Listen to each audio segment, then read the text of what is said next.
Your burger is served. And this is our finest Pepsi Zero Sugar. Its sweet profile perfectly balances the savory notes of your burger. That is one perfect combination. Burgers deserve Pepsi.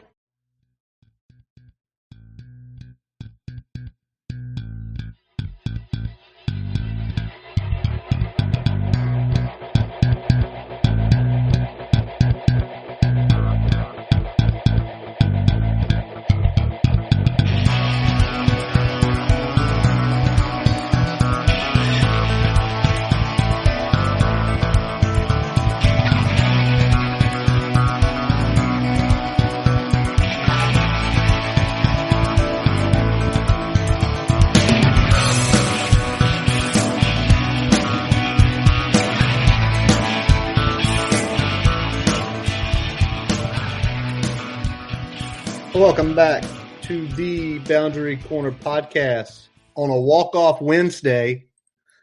That's yes, right. Sir. Yes, sir. Walk-off Wednesday. I'm Brian Siegler. Yeah, just walked it off there. Hokies baseball against Liberty. Got 2 in the 9th after going scoreless for 8 innings. That's the way you. It's one of those sluggish midweek games, and if you can pull those out, way to go. It's as our buddy Matt Neal always said. It's midweek college baseball. You never know what is going to happen. And tonight they couldn't score, and they get 2 in the 9th, get the bases loaded. Good win going into a big series, which we'll discuss in a little while. But buddy, happy Hump Day! Welcome back to the first time we've had a show solo since February. Yeah, we haven't ridden solo in a while, man. I almost forgot how to do it. I think we're gonna be all right though. Let's see how this goes. Over the last 3 months, everybody that's come on as guests, our buddy Robbie Compton, the White Vic, David Cunningham with Tech Sideline, Jordan Williams, which got a great story about him I want to share in a second. Who else? Mike McDaniels, all you guys who came on.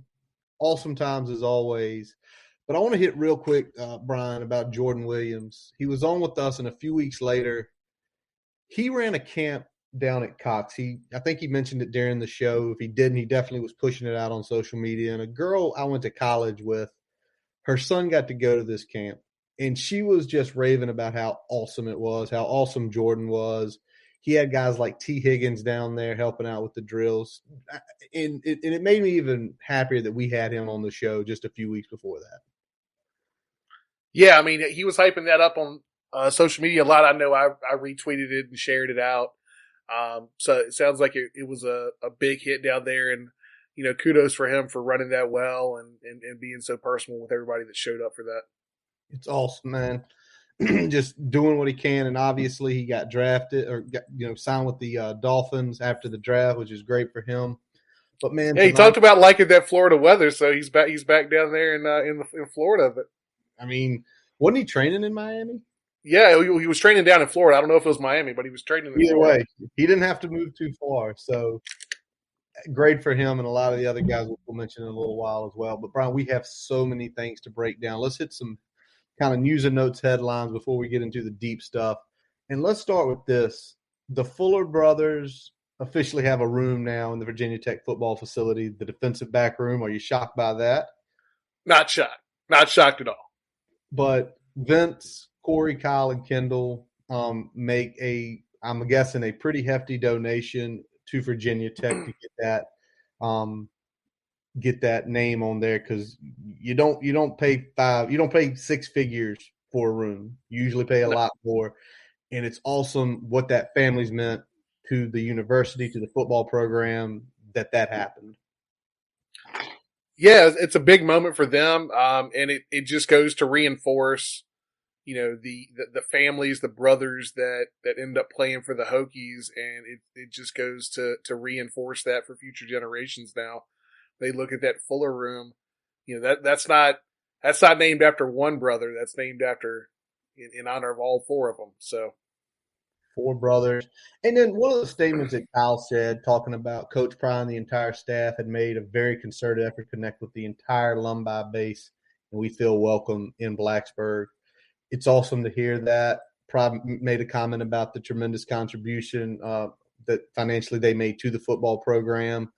And then this comes out a few days after the Reach for Excellent goal. Brian, there's a $400 million goal. Yep. 5 years is the expectation, right?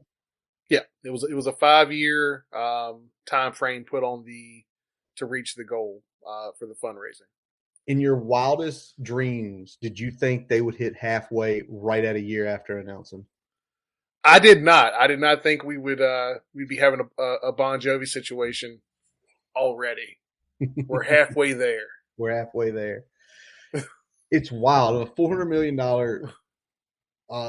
campaign, $200 million. The press was released was just after the spring game on the 28th of February, a few days after our last podcast. And I mean, it's the bump, right? I think it's the bump. Yeah.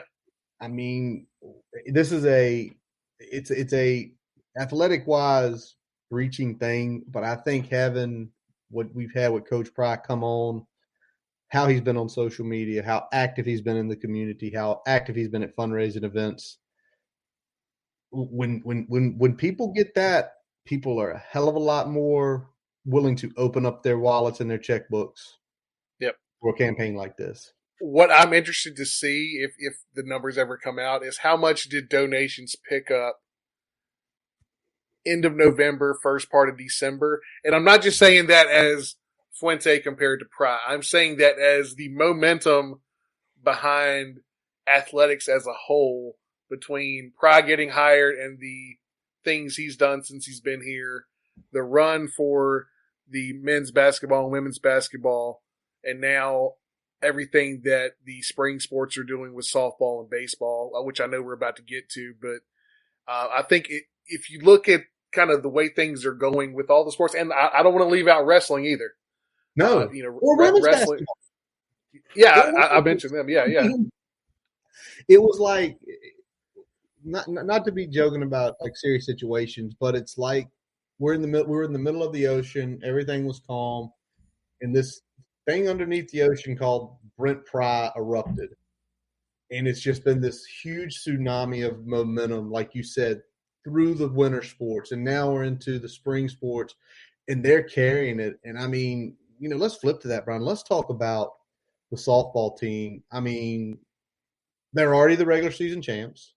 Yep. They're without a shadow of doubt going to have a regional in Blacksburg. And man, you got to kind of think they're number 2 in the country. Yeah. Unless they – how did you say it the other day about them not being able to host a super regional? A whole lot of teams behind them got to do some good shit, and they've got to pretty much lose immediately. Yeah. Early and often. It's going to be, I mean, regional host seems locked at this point. Super regional host seems very likely. Yeah. Even, I mean, because you sit here and the only teams behind them, and I'm looking at the USA Today rankings, Florida State, Arkansas, Alabama, UCLA, Oklahoma State, Arizona State. That's the top 8. Duke's 9. They beat Duke in a series. They beat FSU in a series. What do you value more? So let's say they don't have a great tournament. Do you value Duke or Florida State potentially getting hot in the tournament and doing something? Or do you value a regular season, which essentially that's the super regional is? It's a regular season best of 3 matchup. You win 2, you go to the College World Series. Yeah. I think you kind of honor that format that you're playing in. I mean, we talk about this all the time with baseball too, with the whole wild card play in, that I don't like that shit. So, I'm all about the format is the format. So, I think you would ride that direction, in my opinion. Yeah, I think you would too. Yeah, Brian does not like the one playoff format. He's always objected for 2 to 3. Everything else in baseball is a series, but then you have this one game for whatever reason is a one and done. The only other scenario that would be in is a tiebreaker to get into the said playoffs anyway. That's the only other scenario that you even have this in play, and you're going to make that, if you want a team to be in the postseason, put them in the postseason and play it normal, play at least a modified version of a series. Whether Brian it's just wants 2 of 3. Yeah, 2 or 3 game series, 3 games. Give me a doubleheader and a travel for the third one. There you go. And if you're traveling, you're going to wherever they're going to play stadium.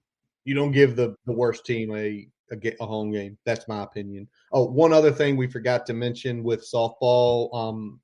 First of all, shout out Mackenzie Lauder, hometown girl, where we grew up, catcher. Hell of a player. Her dad taught us. Yep. We went to school with her sister. So yep. One other thing, Keely Richard, shocker, pitcher of the year in the ACC after going 15-0. Who could have seen that coming? Not everyone. The question is she going to get any national accolades? I mean, I think she's guaranteed a All-American. I don't even think you blink at that, as dominant as she can be. I mean, if not, that's a big time snub. Oh, maybe that's what we need then. A little snub going into the into playoff mode. That might be the thing to do. All right, we just mentioned it at the top of the program a few minutes ago. Baseball walks off, beats Liberty. Baseball is now, let me get it up here. What are they? 34-6, 34-8, something ridiculous. Oh, here we go. No, 34-10. Excuse me. Yep. I'm off a little bit there. We got seven games left in the regular season. 7 games left. You've got a huge series this weekend with Louisville. Louisville's number 7 in the country by Baseball America, Tex 4.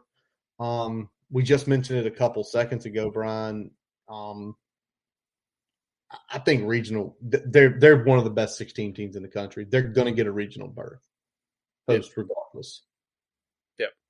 Regardless. Yeah, I don't think that seems outlandish. Like I said, I think some serious stuff would have to happen in the coming, couple weeks for that to be in jeopardy. And you talked about a big series against Louisville. I think that's going to be really the biggest series down the stretch for them to close it out. If they can get that series, I feel really good about going ahead and stamping them for that regional host for sure. Regional host for tour conference tournament at the end of the month. It'll be on Labor Day weekend. I think it's probably going to be some Hokies down there. It's going to be down in Charlotte at Truist Field. So for those who are in the Charlotte area, I mean, I've had the opportunity to go to an ACC baseball tournament. It's a lot of fun. Yeah. It's a lot of fun to go to. You're seeing, you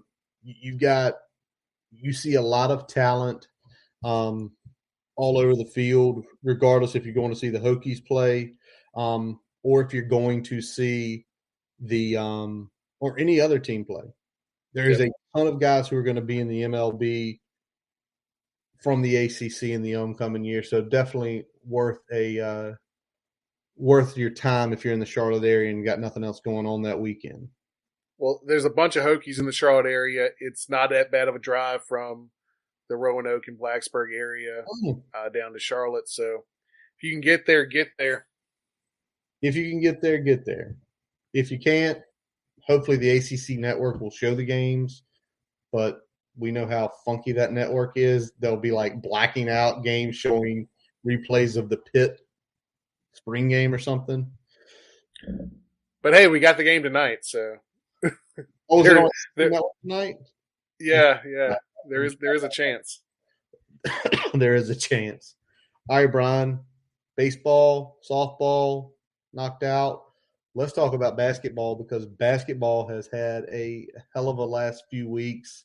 Kind of revamping the roster after losing some guys, and let's look at kind of the biggest name per se coming out is John Camden transferring in from Memphis.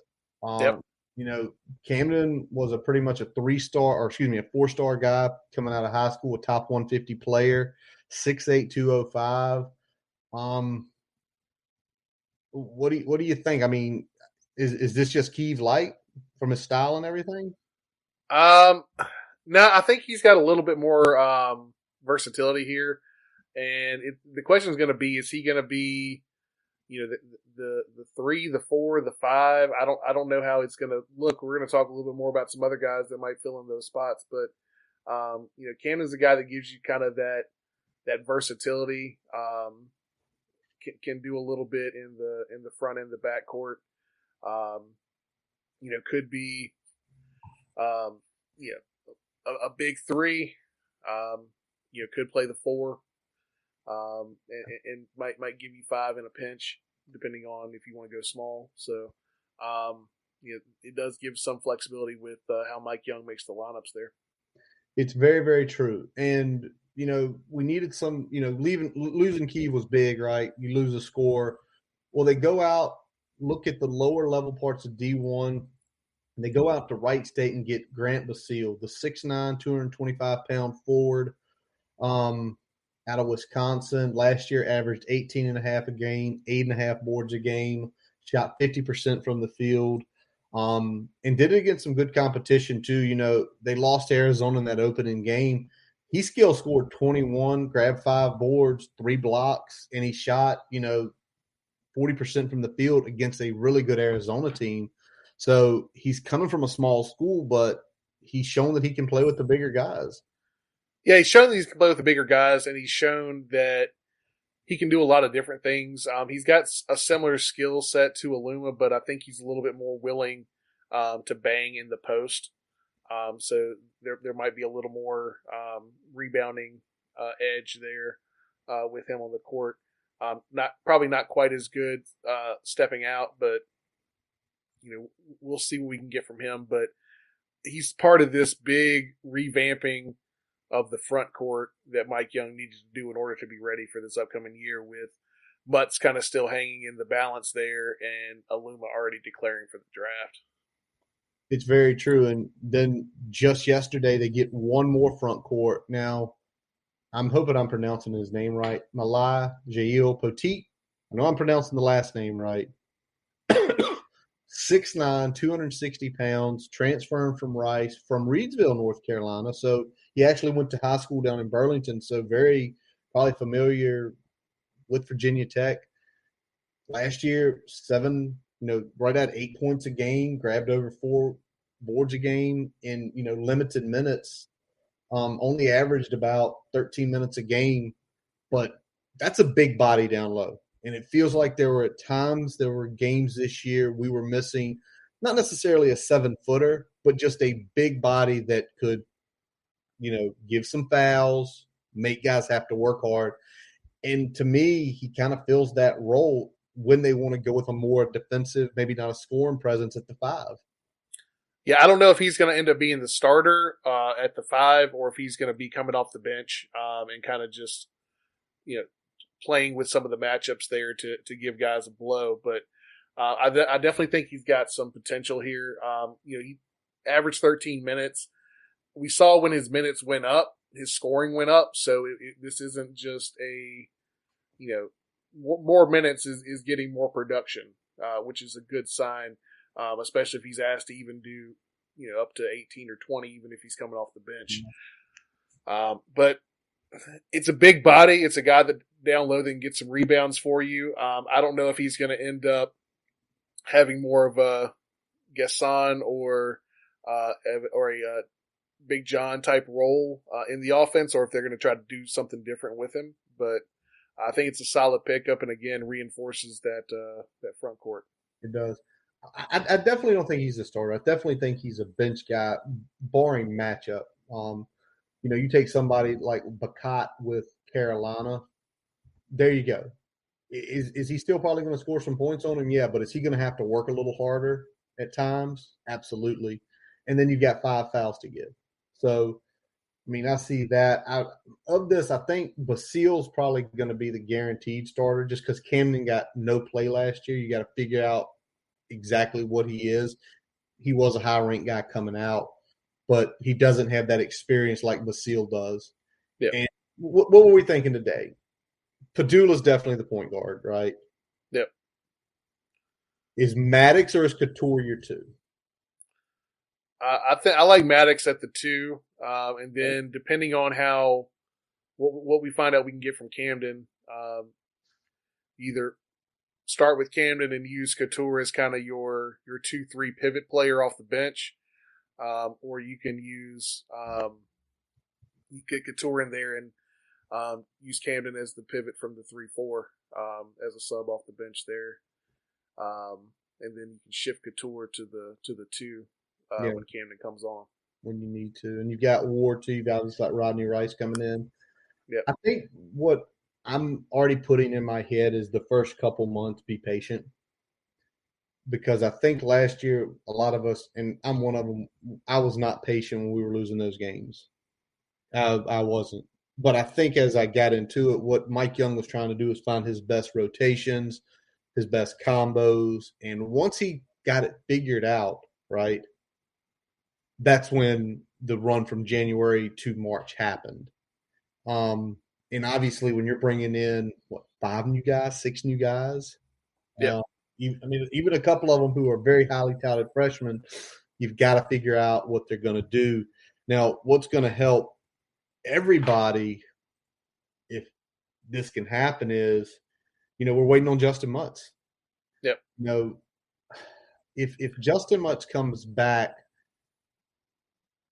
I will feel a hell of a lot better about this team early than later in the season.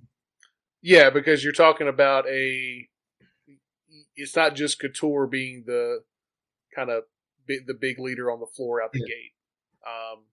And when we talk about starting lineups, that might be the difference between having Couture as the starter is Mutz coming back. If Mutz doesn't come back, if Mutz does come back, I should say, you have less of a need to have Couture as your starter on the floor because he is going to be the de facto leader in that group if Mutz isn't coming back. But with Mutz coming back, it gives you more flexibility with your lineup. If Cam is a little bit further along, you don't necessarily need that leader on the floor in that starting unit out the gate. So absolutely, that's going to be that's going to be I think the interesting point is that if Mutz does come back, I think that would be a big boost for that team because again you get more matchup flexibility there and lineup flexibility. Well, definitely lineup flexibility. You probably.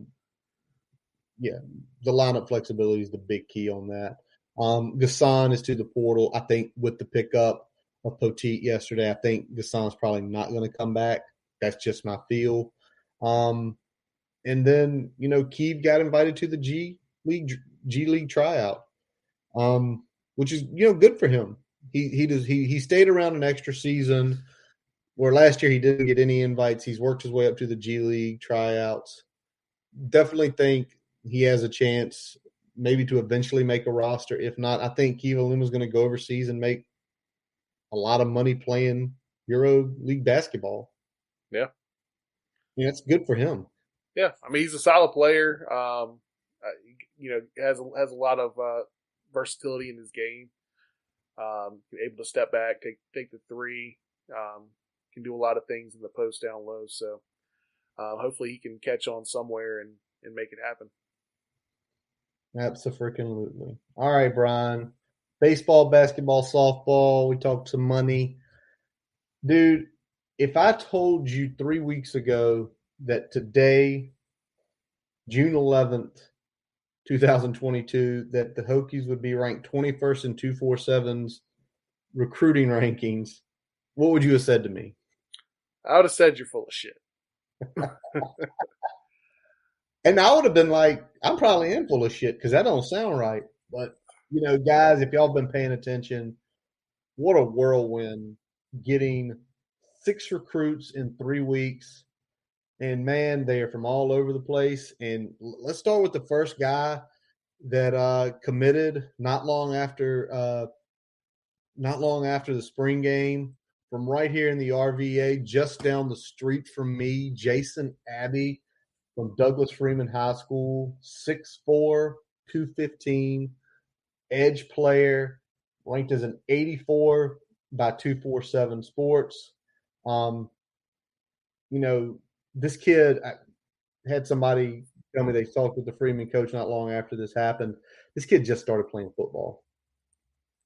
And he's picking up this much momentum. I mean, Were you able to even find any tape on him? Is there anything out there? Because he's just played a couple years. I mean, last year would have been his junior year. There's some out there, but there's not a ton. I mean, he's a tall, lean type of defensive end edge presence.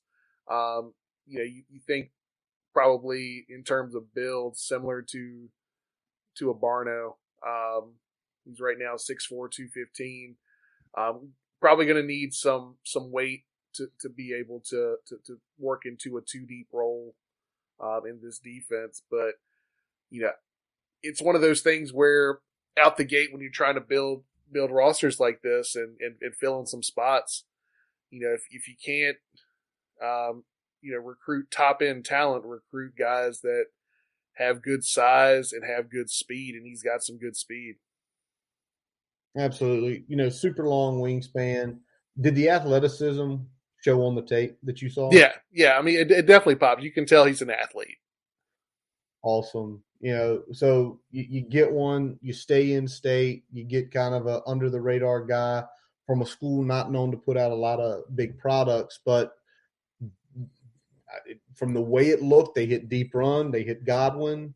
I'm assuming they probably stopped by Freeman at some of those blitzes and hey, let's show you this kid. Like that kid, yeah, here's an offer.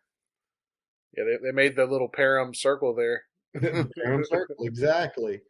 All right, so they weren't done in the state of Virginia yet.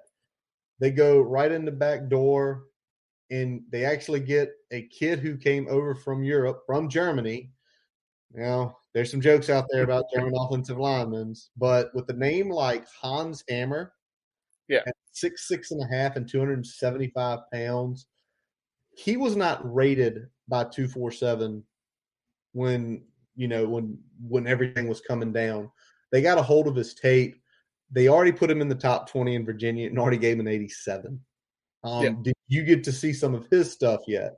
Because I know he's at a private school down at North Cross, which is a private school down in Roanoke. Yeah, I watched some of that. I mean, he looks like a guy that is kind of that classic underrated Wisconsin style offensive lineman. You see why Rudolph would have targeted a player like him. I think he's still a little raw, but I think he's got good size and he's showing some promise out the gate. And I think Rudolph just needs to buff out the edges there, and he's going to be a solid pickup. All right. Can I say something? I remember texting you, or we talked about this over the phone when he committed. I think the 6'6" is legit. I do think that. I think that's why Joe Rudolph pulled the trigger on him. I think he went and saw this kid in person down in Roanoke and he's legitimately 6'6". He's legitimately 275 pounds. I can work with this. Yep.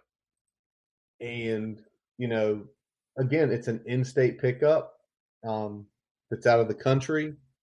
That's one of those weird back and forth things. But when you see that happen where a guy doesn't get ranked and he gets put just at an 87, what does that tell you these analysts are seeing when they look at him? Well, it tells you that, number one, he's probably been under-offered based on what they're seeing and based on some of the buzz that's coming out recently regarding that player. It's not just, okay, well, he committed to Tech. He's got to at least be an 85, right? Or something like that. Yeah. There's some other things that go into a bump like that. Usually, a guy commits to a Power 5 that doesn't have many Power 5 offers. That's like a de facto 84. Maybe an 85. Yeah. You don't bump a guy to 87 off that. No. So they're definitely seeing something else. And you mentioned the 6'6". So 247 has him 6'6.5". Half. The fact that they added the half tells me that he's at least a full 6'6", because you don't throw. If he was trying to bullshit, he would have thrown it to 6'7". If he was bullshitting, he would have. It would have been bigger than that. So It's pretty awesome to hear that. All right, this is an offensive lineman podcast. We've always made that point clear.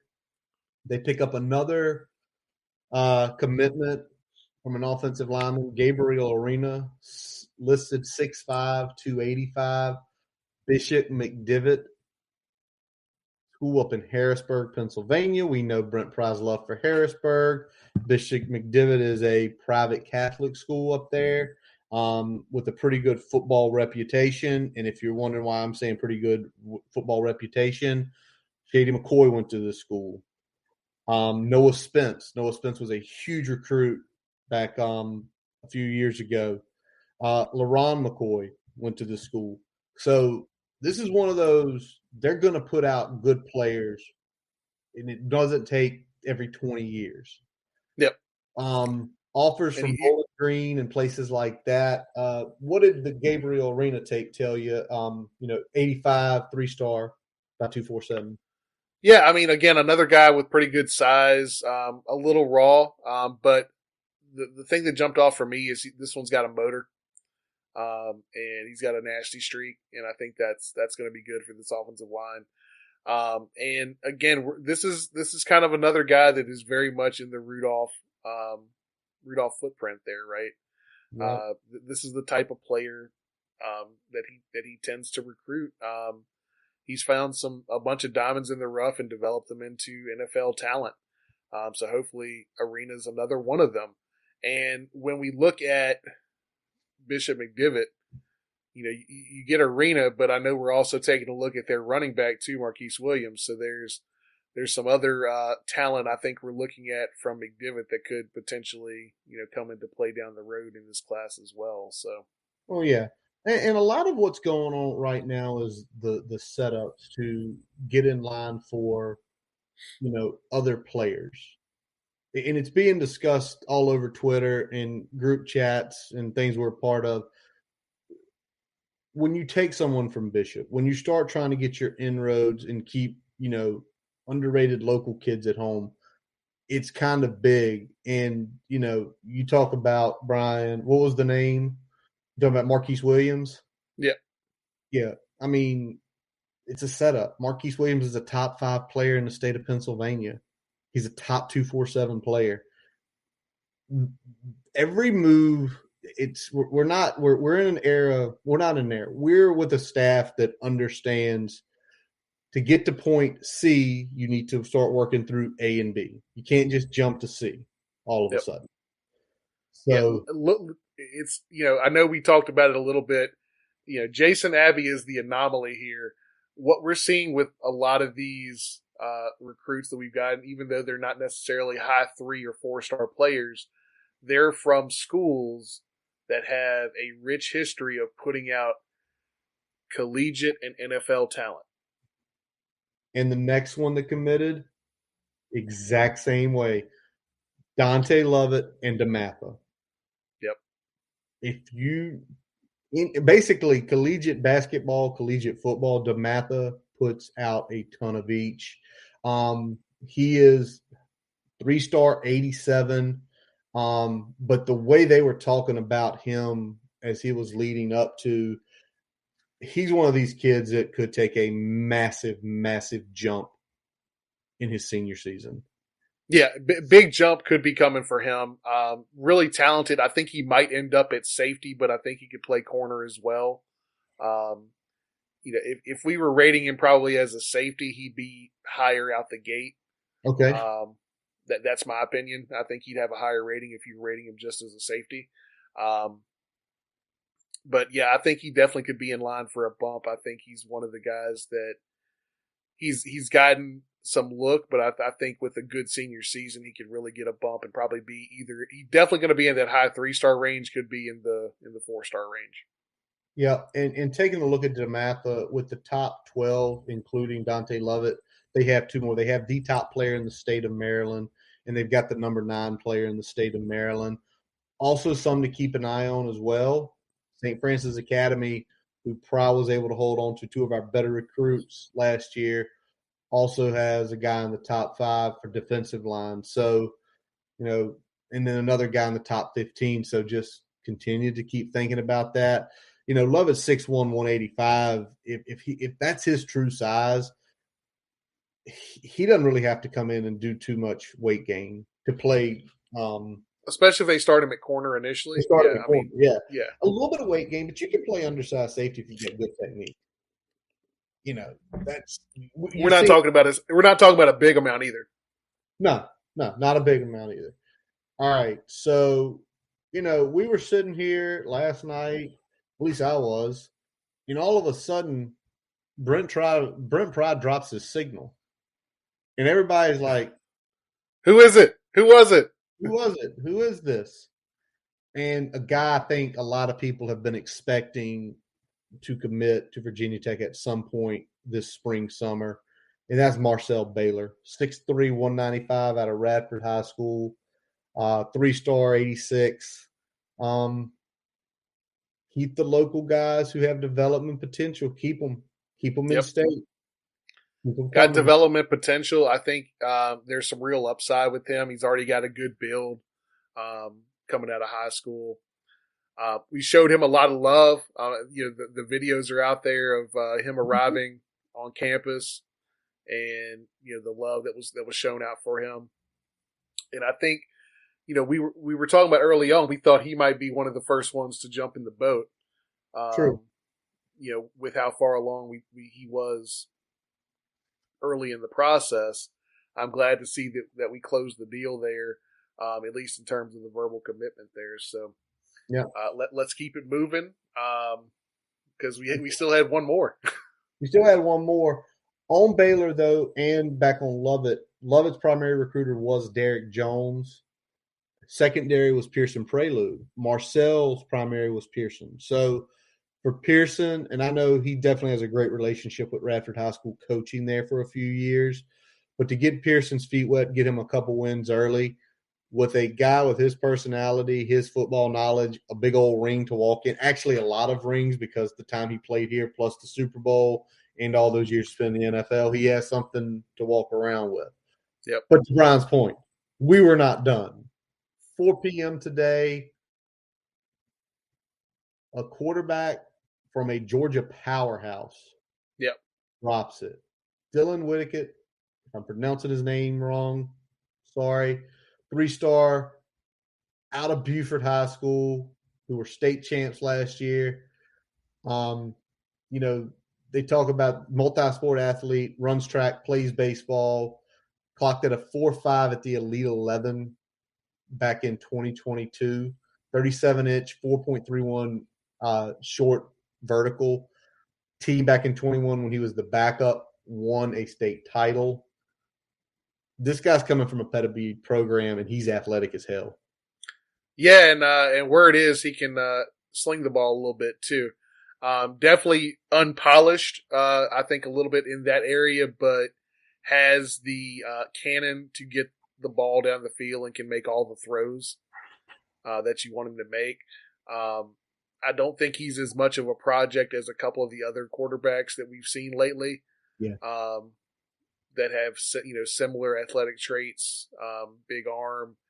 I think he's a little bit more game ready, and I think he matches what we're trying to do on offense maybe a little better than some of the guys that have come through in the past who weren't necessarily good scheme fits, even though they had some physical tools. It's very true. And you talk about kind of being game ready. Even in a backup role last year, he got a chance to play as their change of pace back is what they listed here as his background. He completed over 60% of his passes for close to 650 yards and 7 touchdowns. That's pretty good for a backup. Usually you're hoping if you've got a change of pace guy, just can you throw 50%? Can you just get 50%? Don't fuck it up.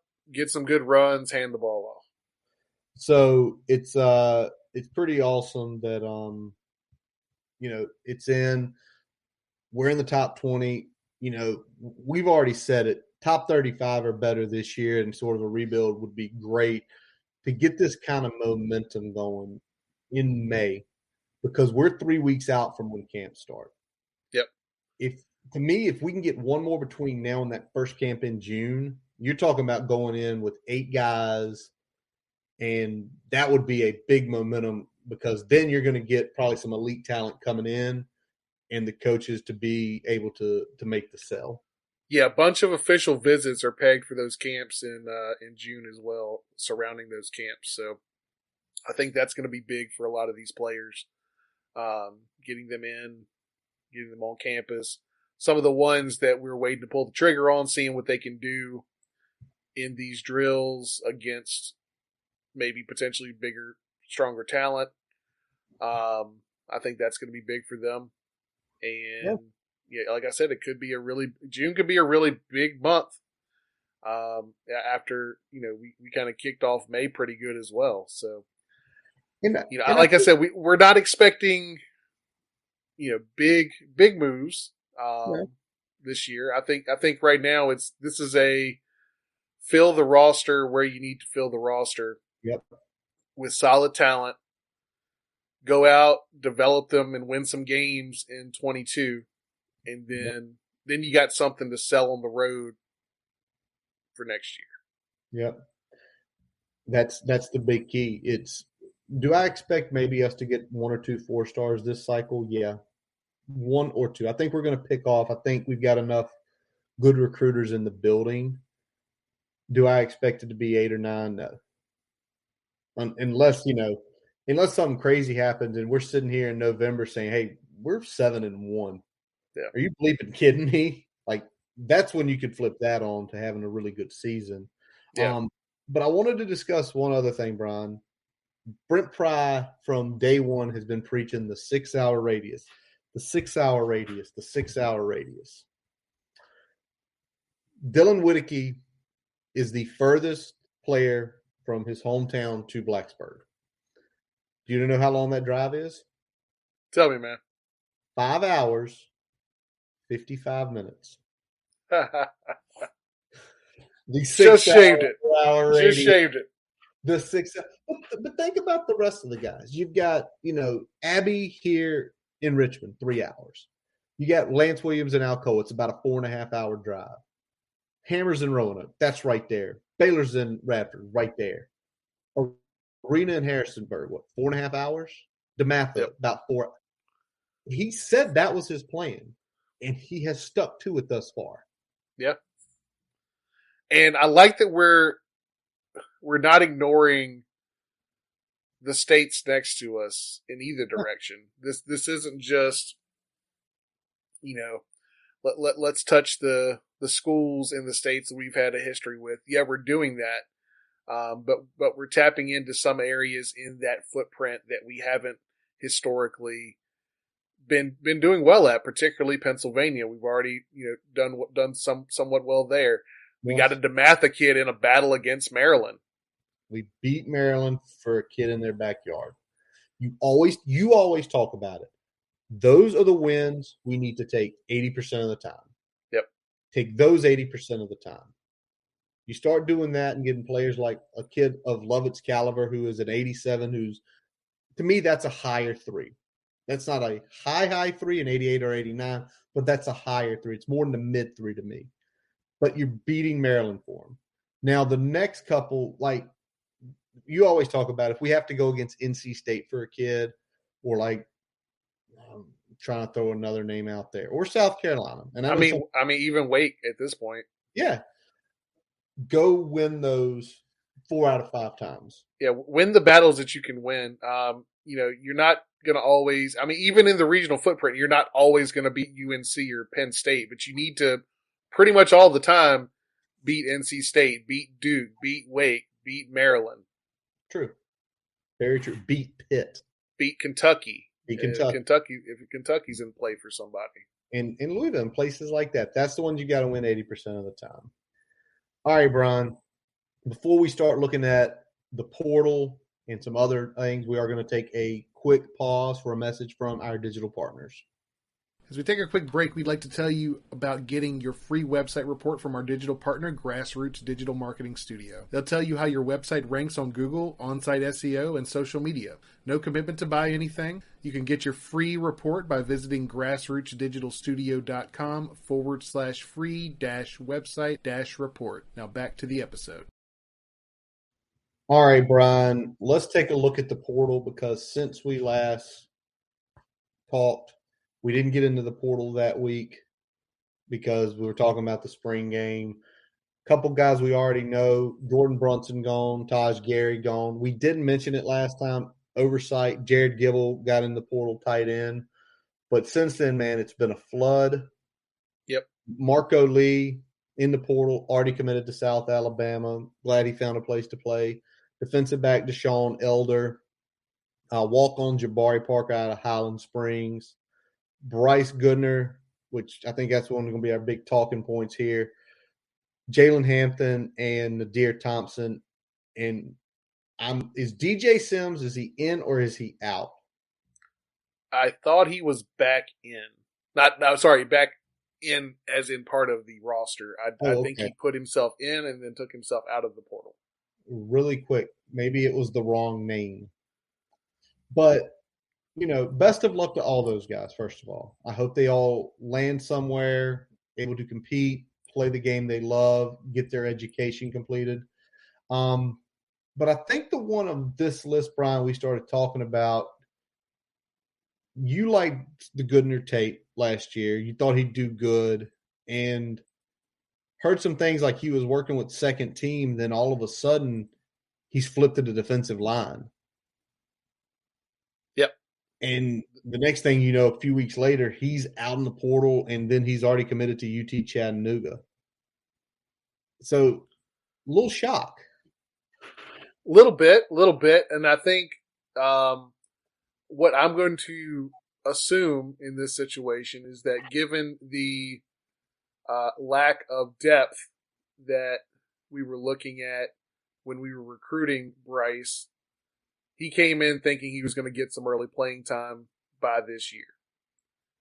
And I think between a combination of switching schemes and it not being as good of a fit, also looking at where he was on the depth chart with some other new guys that are coming into the program, he wasn't in the 2 deep anymore as we were moving through spring. Flipped to the defensive side, looked like he wasn't going to be in the 3 deep on that side of the ball, and decided, let me see what's out there in the portal. Yep. And he did. And he went down to an FCS program in UT Chattanooga, I believe is a decent program. I know Will Healy coached there for a few years. But excuse me there. But let's just be honest. First of all, I'm glad he landed somewhere. But it also shows you what we're looking for. It's going to be a little bit different because you kind of talked about him. You liked him in that zone scheme that we were in previously. But, one room that got cleared up between Brunson, Lee, Gary, and Hampton, running back rooms is now at 7. We're at a good number. We know Jalen Holston is gone next year. Are you shocked but still glad Kenji Christian has not entered the portal yet? I am, because based on what I was hearing, it sounded like he was potentially in the doghouse. I'm glad that either that's not the case or that whatever was going on with that has been cleared up to a point where he feels comfortable saying and the staff feels comfortable with him, moving forward.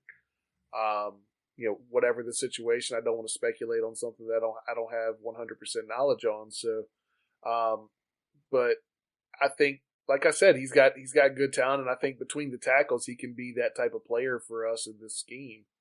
Hopefully, I don't know if this year's going to be that time for him, but hopefully by next year, when Holston's out, he can slip into that type of role in this offense. I think that we've already kind of found our all-purpose guy with Thomas. He can be between the tackle specialist and let guys like King and Chance Black be kind of that more gadget type player in the offense. All right. If a few months ago I gave you a number of 9.5, would you have said over or under how many guys we have in the portal? I'd have said probably over at this point. We're at 8. Which right now we have 1 scholarship to give out to someone in the portal. But do you think this says a lot more about potentially Brent Pry and the culture he's instilling here, that he's obviously he had some hard conversations with guys, because we have a number of guys that have left, but it's not mass exodus I think we expected. It's not. I mean, he had the discussions he had to have, which is we can't have 10 scholarship running backs.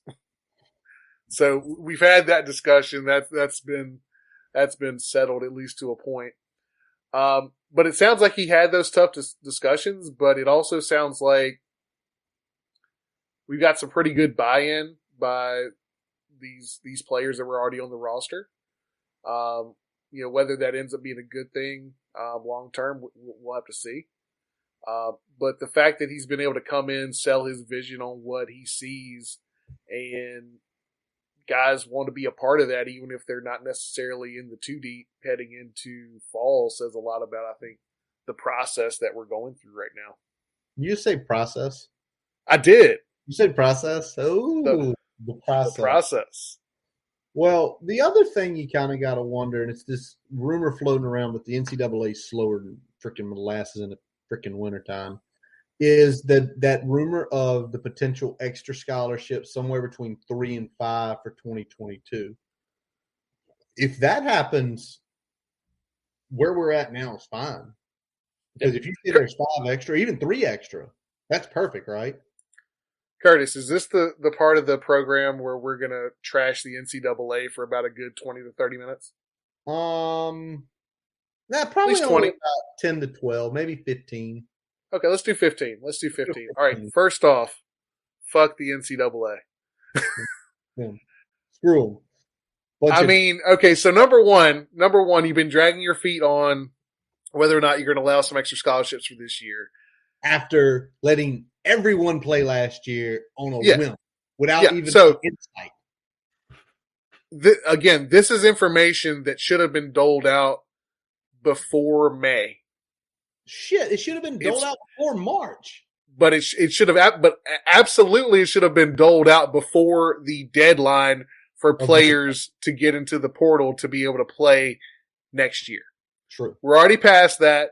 We're 11 days past that, so no longer is that even a thing to think about. But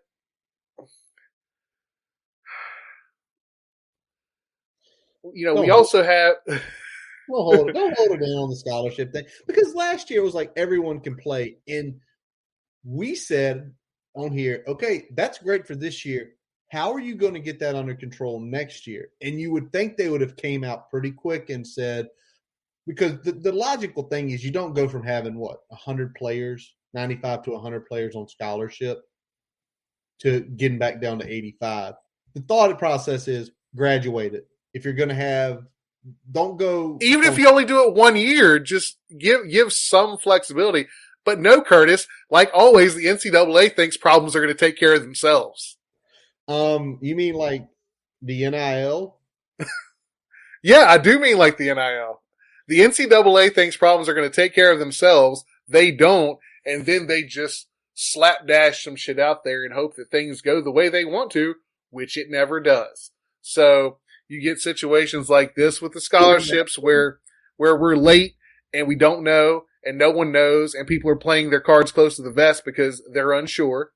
And then you get situations like the NIL where you've got Jordan Addison entering the portal based off a potential huge NIL deal with USC.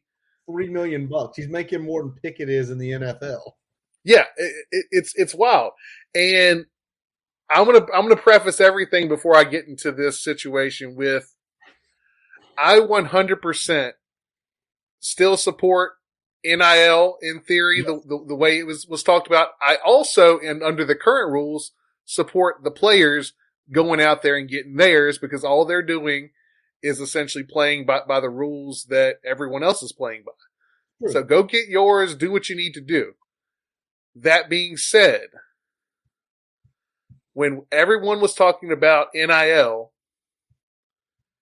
what they were more or less talking about is, remember that shit Johnny Manziel got in trouble for? Yeah. That would have been legal. That would have been allowed. That would not have been sanctioned. It was never supposed to be, in theory, a recruiting tool. It was supposed to be, once you've been recruited, you're in college, you can use your name, image, and likeness to make money based off your abilities once you've been recruited. The problem is that the NCAA saw this coming Toothless. for over 5 years. Over 5 years. 10 and years. sat on their damn hands and then let it get to a point where states were passing laws and they no longer had control of it. So once they no longer had control, they slapdashed some dumb shit together and said, here's the policy. And no one knows what really is and is not legal within this framework right now. And really no one gives a shit because the NCAA is toothless. They're toothless, and right now it's basically the Wild Wild West.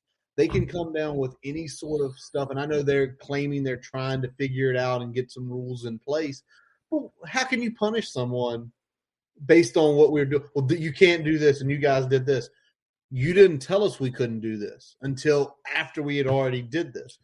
Clarification 8 months later isn't doing shit. You're doing jack shit. So should there have been something? Yeah, we've been talking about it. Like, legitimately, NIL deals shouldn't have been able to be into place or a offer made until you are signed with a school. Yeah.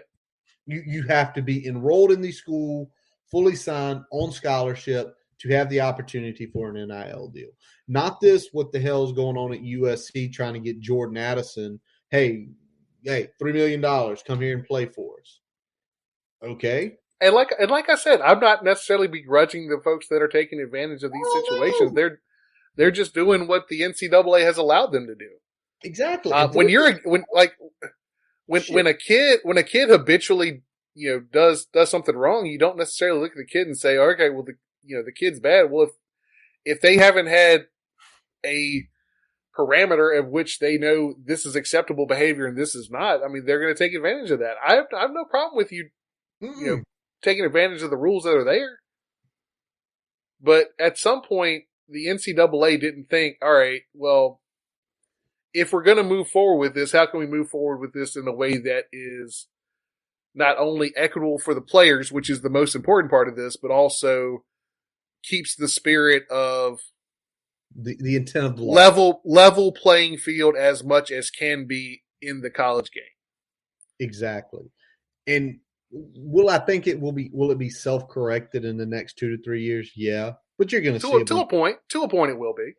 Because like I know you made the point earlier, at some point it's not going to be worth for those boosters to drop $3 million on every good player. No. Because you're going to have enough bust where their investment is not returned. Shit on. It's ROI. Yeah. It's return on investment. If you don't, or return on equity, whatever you want to call it. If you're out there and you're a big booster and, you're worth, $80, $100 million, rich people do not like to lose money. So if you're this guy giving NIL deals $10 million a year and these kids aren't worth a shit playing, eventually you're going to look at the school and the NIL program and be like, fuck y'all. I'm not giving y'all any more money. Why? It's been 5 years. I've wasted $50 million. We got 2 good players out of it.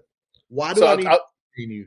Yeah, but I'll tell you where the problem's going to come, though. And we're already seeing it mostly with the Jordan Addison situation. It's schools like Pitt or schools like Virginia Tech that develop a talent, they show out, and then a big dog comes in there and can throw $3 million at them for 2 years.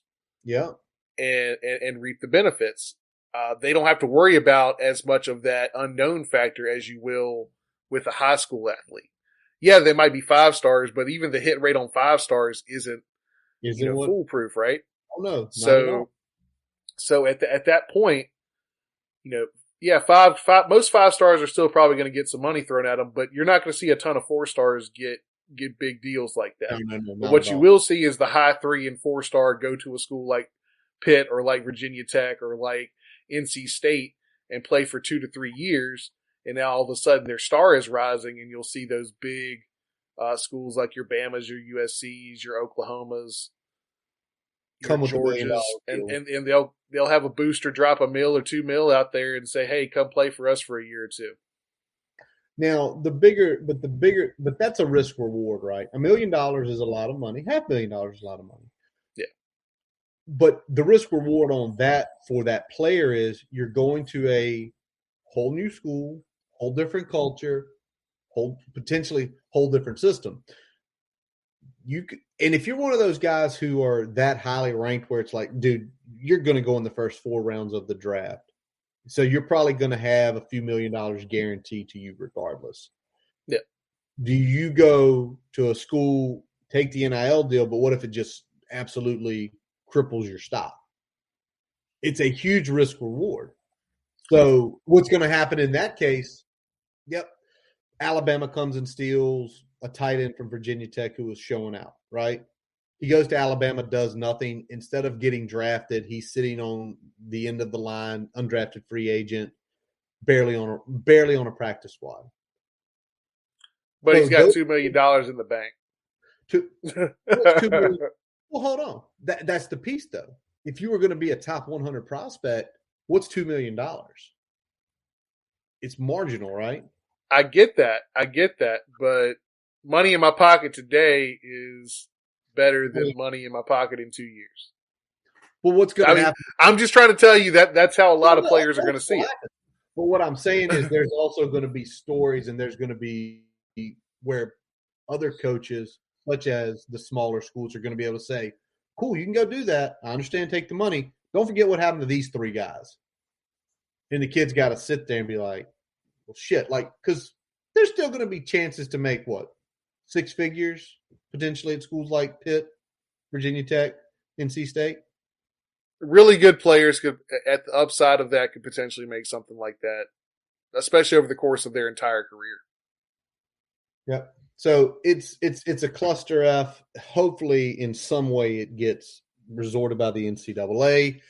We could possibly be 50 years old when that happens. So that just gives you their timeline. Yeah, the NCAA saw the Jordan Addison situation. They were like, maybe we should send out some clarifying documentation. That'll settle things down. That's what's needed right now is some clarifying documentation of what the rules actually are. Because obviously everyone's abiding by them. They're morons.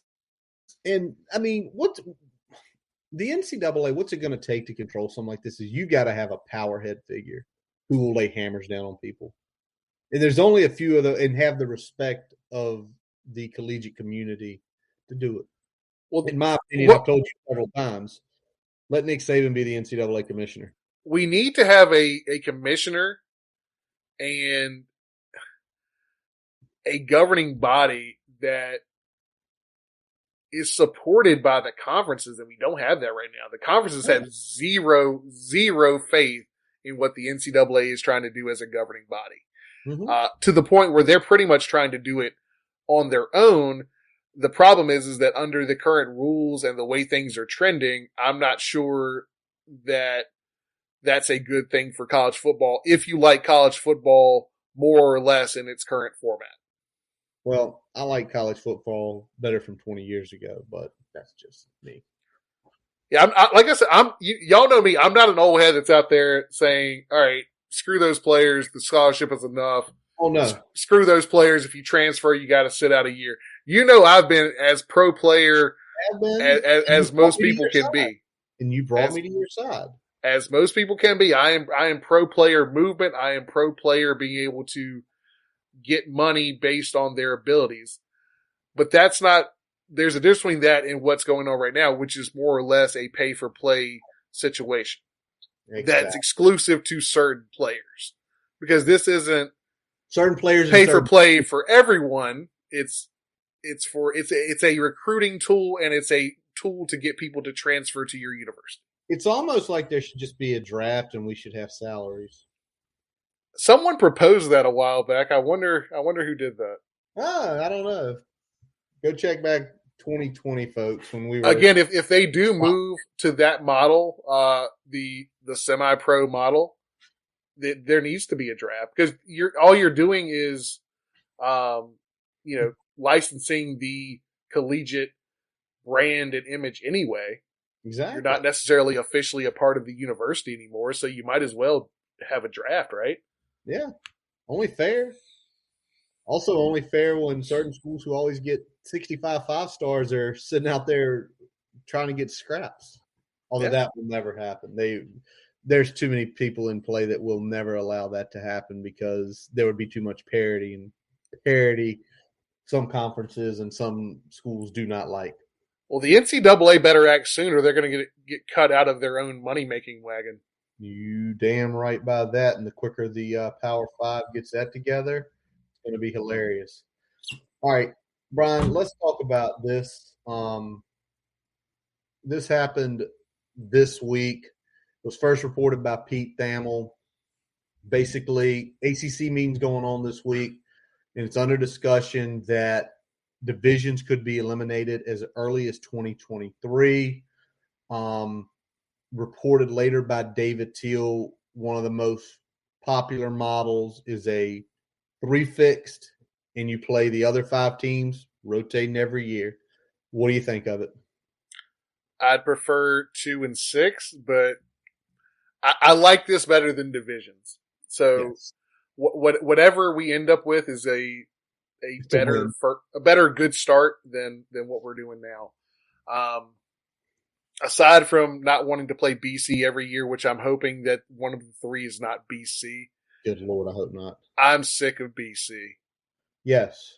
We will play them every other year. It's fine. Yeah.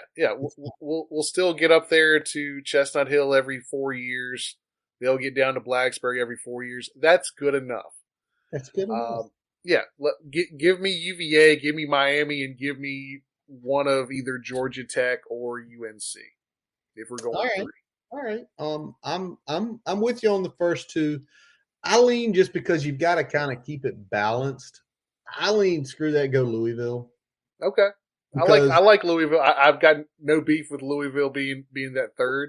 Well, my model, and I've told Brian about this, the model I've got in my head is thinking geography and distances. Because to me, everybody needs one long travel. Like one travel where you've got to go a long ass ways. That would be Miami for us. That would be us for Miami. West Virginia's not joining, Robbie. West Virginia's not joining. They're in the Big 12 club. So, and then you have a medium somewhere between 5-6 hours for your fan base to drive. That's Louisville. Louisville is roughly 5.5, 6.5 hours from Blacksburg, and then one short distance, or a shorter distance as possible. So that's why I'd go Louisville over Carolina or GT, just because it's going to be. GT is right at the border of that 5 to 6 that you put out there. Yeah, GT's right at the border. It's about 7.5 from Blacksburg. So it's still not a bad drive. You want to go down there if it's a 3:30 game, you leave at 6:00 in the morning from Blacksburg or from this area. You be down there by 1:30, tailgate a few hours, go to the game, right? It's a reasonable drive. Yep. So that's kind of what I'm seeing. But the biggest thing about this, everybody wins. Everybody wins. We as fans win, right? Yep. We as fans wins because we know every other year we're going to play, or every 2 years we play everybody in conference. We play everybody in conference. That's awesome. You talk about planning to go, maybe going to Clemson or FSU for a trip, for an away game, when it's going to be. Yep. And it's not like waiting 6-7 years for that to happen. And it also, me and Brian were looking at, everybody's been talking about, the Atlantic's been the dominant conference. Beginning of the ACC, the Coastal, from roughly 2005 to 2011, the Coastal had the 2 better teams numerous occasions. Yep. So what we're looking at now in the last 10 years, it's been Clemson and Florida State, while the Coastal's just been the wheel of destiny. Yeah, we said it earlier. The Atlantic has had usually the 2 best teams in a given year. The Coastal has usually had 3, 4, and 5. Mm-hmm. So the Coastal might be a little deeper, but they are more in the middle of the pack versus at the top end of the conference. It's true, but the whole piece about this, especially if you're looking at a playoff model that's getting larger, you want your 2 best teams on the stage at the end of the season. If a team is 12-0 and a team's 11-1 or even 10-2 playing each other, if it's a good competitive game, you're likely going to get 2 in. Yep. That's why you're going to this model. And by all means, if you do the scheduling right, you want Miami and VT, you want them to play. You take a look at 10 years ago, Saturday afternoons pulling 3.5, 4 million people as a 3:30 game. You want Florida State and Clemson to play. You want the good teams to play each other because when it's the known brands who are good and ranked, people turn on their TVs to watch that game. So it's a win for fans. It's a win for players because the players, if you stay there 4 years, you're going to play every team away and home. Yep. You're going to experience every atmosphere in the ACC, which is awesome. I'm with you. I think it's going to be a good move for the ACC as a whole. And I think getting rid of divisions is, like you said, good for fans. Fans get to see the Hokies play teams that they sometimes wait 4, 5, 6 years to play, which is asinine under the current format. Yeah, completely asinine. It took us like 7 years to play Syracuse. Yeah, it took us a while to play Syracuse. Took us a while to get NC State. Louisville, yeah. By the way, shout out John Earl. You know how many times NC State and Duke have played each other since in the last 18 years? How many? 4. They literally are 40. They're 30 minutes from each other. They played 4 times in 14 years. So we played West Virginia pretty much the same number of times. They played a down the street rival in the same conference. More.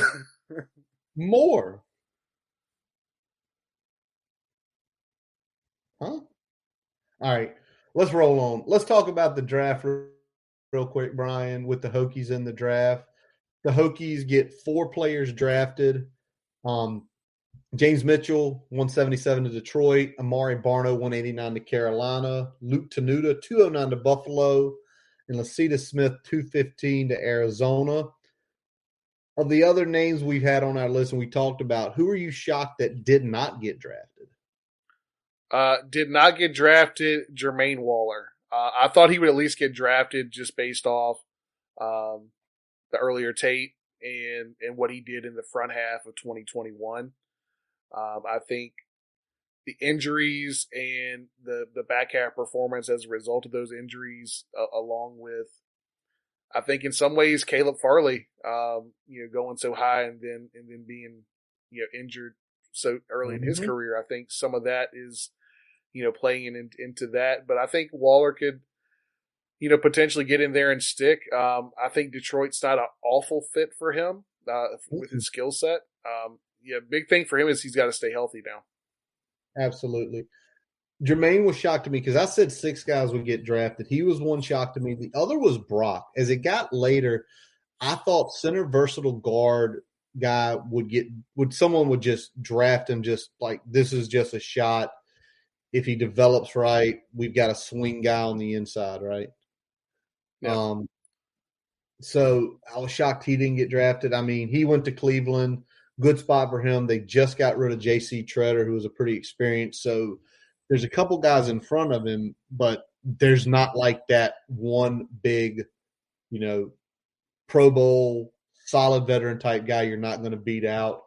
Talking about the other ones, we already talked about Jordan Williams going to Miami. Trey Turner goes to Las Vegas. Blackshear to Buffalo.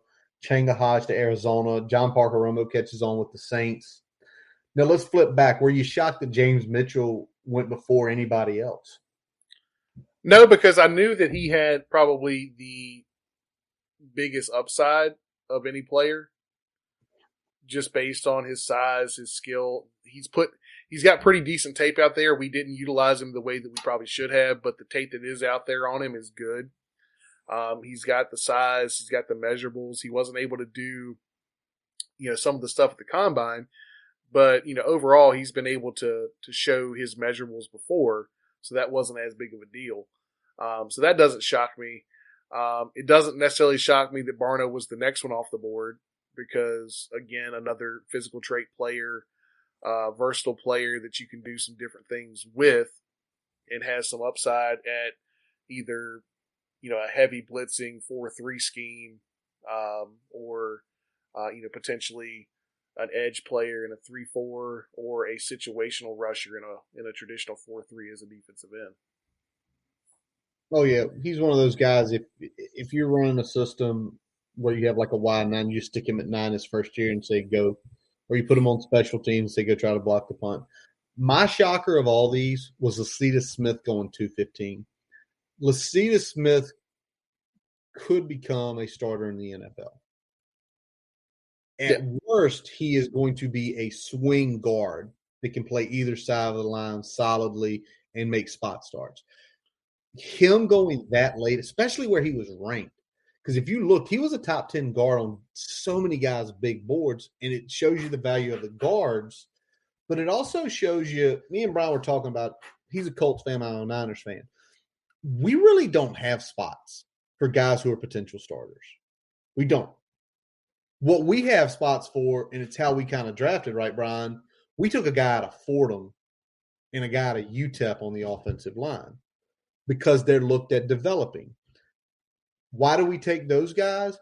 Because is anybody in their right mind going to sign a kid out of Fordham or a kid out of UTEP to their roster as the season begins? Yeah, I'm with you. So what happens? They go on your practice squad. A guy like Lacita Smith, if the Colts or the 49ers pick him up, he could fit in our schemes. If he's essentially the 5th or 6th guard and we have to cut him, he's not coming back to you. Yep. He's not. It's just simple as that. True. So, who do you think I feel like I look at it, I'm glad 4 guys win. I'm glad all these guys signed. Anyone stick out to you as maybe in 2 or 3 years we're talking about them in a good way?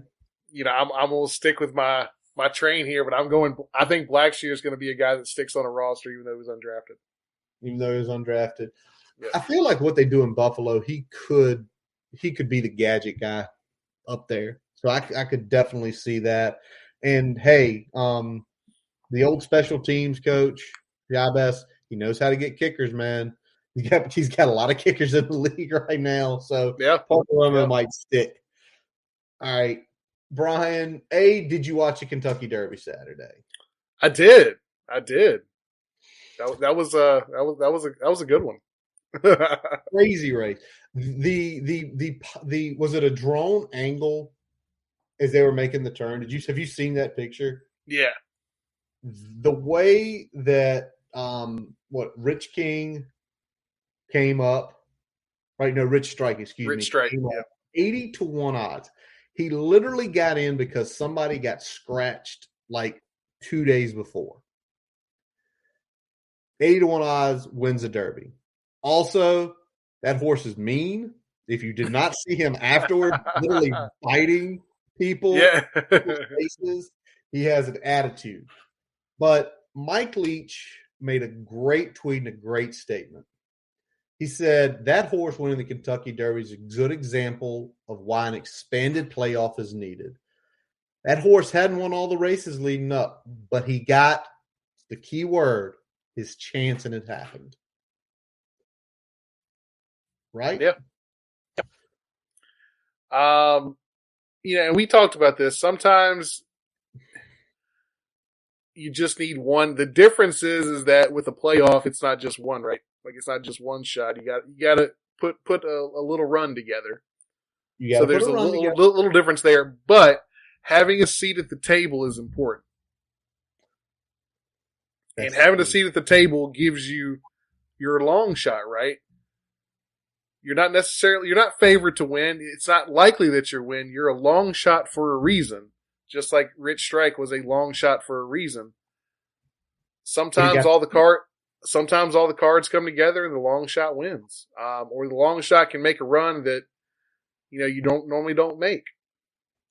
It's very unlikely that a a 12 seed would win a college football playoff, Very. but it helps long term that 12th seed be able to consistently compete and potentially build towards a scenario where they could win a college football playoff.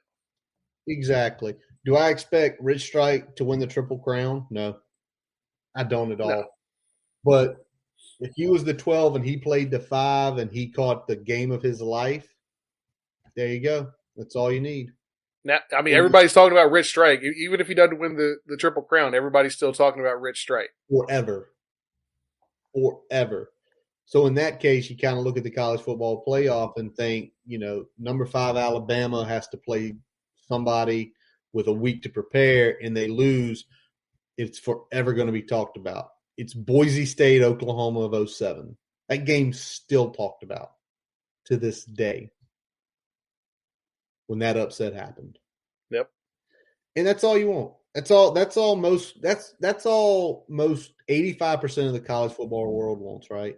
We just want a chance to sit at the table. Just one seat. You can put us at the end there. We just want a chance to sit at the table.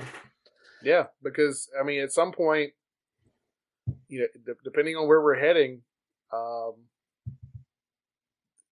seats are going to get even more difficult to obtain. Mm-hmm. Mm-hmm. It's so true. So the more of them we have, the better. Very, very true, my friend. All right. Before we shut it down tonight, guy we chat with off and on all the time blew up over the weekend. Our boy, the Diablo fan account deferred walk on, tweet of the year in my opinion. But and it's the truth. This is the truth. Men will literally sit around and name random sports players for 2 hours instead of going to therapy. Yes, because Sid Bream was very close to being out in 1990 with the Bonds. I got a Sid Bream card somewhere, by the way. Nice. Mine was Dante Bichette in the 1999 season. Oh my God! Well, where he had like a unbelievable slash, but was like -2, minus 1.2 in WAR. Yeah. He had like 333, 36 homers, 120 RB. But it's true. Listen, you get a room full of guys, and if they're all of the same age or about a 10-year span, we literally can sit here and name and go to any sport too. That's the funny part. It's not just like, it's just football. Nah, pretty sure we can go basketball. And hey, remember Vernon Maxwell that time he went into the stand? About 8 years before Malice at the Palace, Vernon Maxwell. Yeah. One of his stands about to fight the guy. But that tweet to today is at almost 52,000 likes, 18,000 plus quote tweets. And it's so funny. Guy I listened to 49ers podcast, and I've DM'd a couple times. Great guy named John Chapman. It got to him. John lives out in San Jose. And a tweet from Blacksburg, Virginia made its way to the other side of the country. And who knows where else in this world? Yeah. It's out there in the ether now. Well done, sir. Well done. Forever. Brian, in the last hour and 25 minutes, has anything broken? Nothing that I see here, buddy. I think we're ready to kick it. Other than who won the NBA game, the Bucks came back and won. Wow, don't talk to Mike McDaniel tomorrow. All right, well, if that's it, let's wrap up this episode of the Boundary Corner podcast. I'm Curtis Wilson. I'm Brian Siegler. Visit our website at boundarycornerbt.com to listen to all of our episodes. While you're there, don't forget to follow us on Twitter, Facebook, Instagram, subscribe on YouTube, and or your favorite podcast source, including Spotify, Amazon, and Apple Podcasts. As always, we let our buddy Jason Long play us out. Check him out this weekend at the Grandin Farmers Market in Roanoke. Also catch him on Spotify and Apple Music, especially with his new song, Old Man Yelling at the TV. We thank you for listening. And as always, let's go. Hokies!